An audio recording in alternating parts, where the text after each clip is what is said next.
አብዛኞቻችን ስኬትን እንፈልጋለን።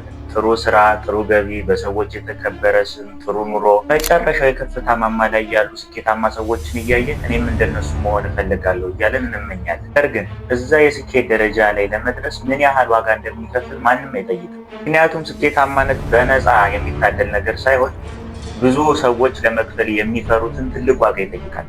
ዛሬ የምናወራው ስለዚሁ ነው። ያሰብንበት ደረጃ ላይ ያሰብንበት ቦታ ላይ ለመድረስ ስናስብ አብሮት ስለሚመጣው የሂሳብ ደረሰ። የመጀመሪያው ዋጋ ኦብሴሽን ወይም ደግሞ ጽኑ ፍላጎት። በህይወት የምንፈልገውን የትኛውንም ዓላማ ለማሳካት ለዛ ነገር ሙሉ ለሙሉ መሰጠት አለብን። ምን ማለት ነው? ማህበረሰባችን የስራና የህይወት መመጣጠን ወይም ደግሞ ወርክ ላይፍ ባላንስ በሚለው ነገር በጣም ያምናል። አዎ ተራ የሆነና የተረጋጋ ወይም ደግሞ ኖርማል የሆነ ኑሮ ለመኖር ያ ነገር ልክ ነው።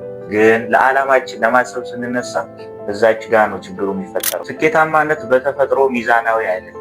እብደት የሚመስል ትኩረትና ጽኑ ፍላጎትን ይጠይቃል። እስቲ አስቡት፣ በህይወት ስኬታማ የሆኑ ሰዎች፣ አትሌቶች፣ የምንቀናባቸው ሰዎች፣ ብዙ ነገር ያሳኩ ስኬታማ ሰዎች እዛ ስኬት ደረጃ ላይ የደረሱት በቀን 2 ሰዓት ሰርተው ቀሪውን በመተኛት በመዝናናት ከጓደኛ ጋር ሃንጋውት በማድረግ ይመስላችኋል? አይደለም። 24/7 ስለ ዓላማቸው 24/7 ስለ ስኬታቸው እያሰቡ እንቅልፍ አጥተው ነው እዛ ስኬት ደረጃ ላይ የደረሱ።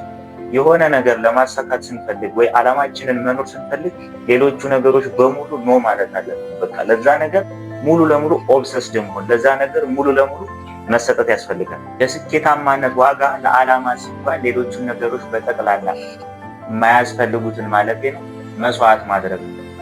ለምሳሌ መዝናናት ሊሆን ይችላል፣ እንቅልፍ፣ እንደ ድሮ ቁጭ ብሎ ፊልም ማየት፣ እንደ ድሮ ቁጭ ብሎ መዝናናት፣ ይህ ሁላ ነገር መስዋዕት ማድረግ ግዴታ ነው። ባንፈልገውም አይምሯችን አልቀበል ቢልም ግን ይሄን ነገር መስዋዕት ማድረግ ግዴታ የሚሆንበት ታይም ይመጣል። ሁለተኛ የሚከፈለው ዋጋ ዘ ዊሊንግነስ ቱ ፌል ፐብሊክሊ ወይንም ደግሞ በሰዎች ፊት ለመውደቅና ለመሳሳት መፍቀድ።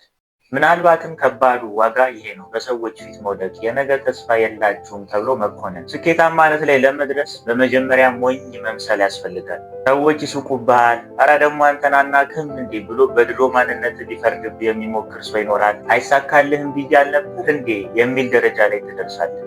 ይህን ሁሉ ግን ራስን ለማሳደጊያ መውሰድ አለብን። ታዲያ ይህንን ሁሉ ዋጋ መክፈል ለምን አስፈለገ? እስቲ ራሳችሁን ጠይቁት። የስኬታማነት ዋጋ ይሄን ያህል ከባድ ከሆነ ለምን እንለፋለን? ለምን እንሮጣለን? ለምን እንደክማለን? ምክንያቱም ደግሞ ይሄን ከባድ የስኬታማነት ዋጋ ከመክፈል በላይ የሚከብድ አንድ ነገር አለ። እሱም ቁጭት ነው። ዓላማህን ለማሳካት አቅሙ እያለ ነገር ግን ምቾትን መርጠህ እንደቀረህ እያወቅህ መኖር በጣም ከባድ ነው።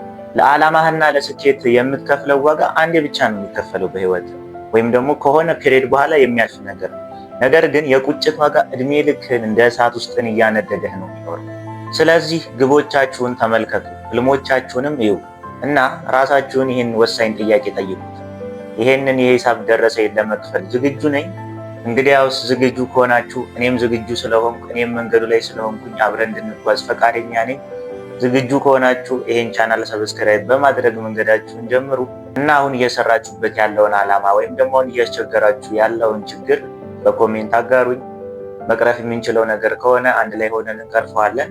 ከዛ በመቀጠል ደግሞ እኔ አሁን ከምሰራበት ኮንተንት አይዲያ ጋር የሚመሳሰሉ ነገሮች ይሄን ብትሰራ እንደዚህ ብታደርግ የምትሉት ነገር ካለ በምን ኮንተንት ልምጣላችሁ ኮሜንት ላይ አሳውቁኝ። በቀጣይ ቪዲዮ እንገናኝ።